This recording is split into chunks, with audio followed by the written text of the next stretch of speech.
ضلع بھدادری کتا گڑیا میں ممنوعہ CPI ماوس سے تعلق رکھنے والے جوڑے نے خود کو پولیس کے روبرو پیش ہوتے ہوئے قومی دھارے میں شامل ہونے کا اعلان کیا۔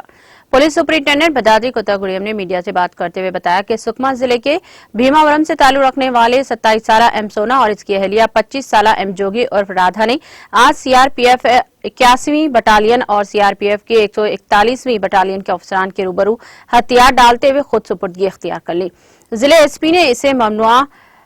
پیپلز اور پیپلز وار گروپ کے نیکسلائٹس جو اپنی غیر قانونی سرگرمیوں کو خیرباد کہتے ہوئے قومی دھارے میں شامل ہو کر معمول کی زندگی گزارنا چاہتے ہیں، وہ اپنے خاندان کے افراد کے ذریعے یا ذاتی طور پر اپنے قریبی پولیس اسٹیشن یا ضلعی حکام سے رابطہ کر سکتے ہیں۔ انہوں نے کہا کہ ضلعی پولیس ہتھیار ڈالنے والوں کو روزی روٹی اور بحالی کے لیے حکومت کی طرف سے ہر قسم کا معاوضہ فراہم کرنے کی کوشش کرے گی۔